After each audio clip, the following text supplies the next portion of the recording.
Yeah,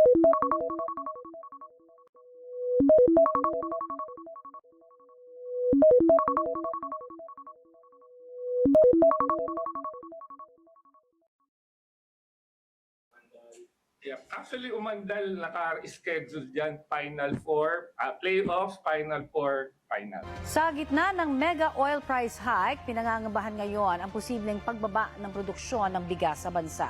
May ulat on the spot si Mav Gonzalez. Mav? Connie, posibleng bumaba ng 20 hanggang 50% Kahapon ang lang produksyon ng bigas gasolina. ng bansa dahil sa Tapos pagmahal ng pamasahe. fertilizer, bunsod ng Ngayon gulat sa pati Middle bigas. East. Yan ang sinabi ni Department of Agriculture Undersecretary Asis Perez sa pagdinig ng Senate Committee on Agriculture, Food and Agrarian Reform. Base sa pag-aaral nila, maapektuhan ng ani na itatanim sana sa Mayo at Hunyo. Sabi naman ng grupong Sinag, hindi na nag-aani ang ilang magsasaka dahil wala na silang kita. Ayaw naman daw nila ng rescue buying mula sa gobyerno dahil binabarat aniya mga magsasaka. Dapat daw magkaroon ng patas na farm gate price para kumita naman sila. In a world where prices rise overnight, even tomorrow becomes uncertain.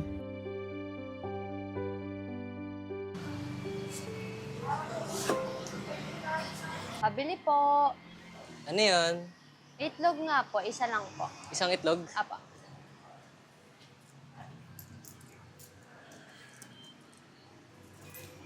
₱10. 10 po. Oo, 10 na. Kano ba yan? 8 lang po yan. 8. 8? Wait Kulang lang ka po. ng ₱2.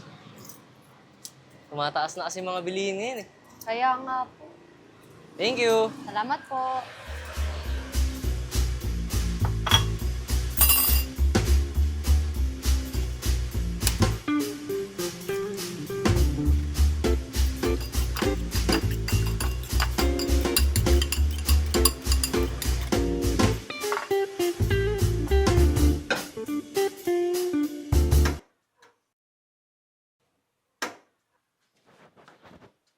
Walang gas? Lahat tumataas. And even the simplest thing, like cooking, becomes a struggle. It's everyone's story. From jeepney drivers, to the store owner, and to every family trying to make ends meet.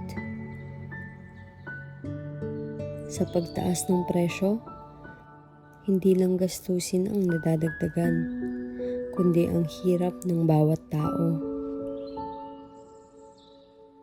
Marami nang gumagawa ng paraan. Marami nang tumutulong ng mga individual. Sa maliit na paraan, may taong pilit na lumalaban. May kwento ng pagtitiis. At sa kabila ng pagtuloy na pagtaas ng presyo, hindi nawawala ang kakayahang magmalasakit.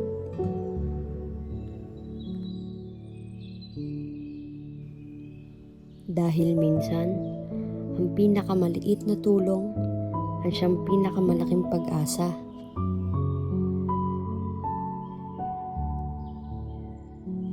Sa gitna ng hirap, may paniniwala pa rin na may darating na maayos na kinabukasan.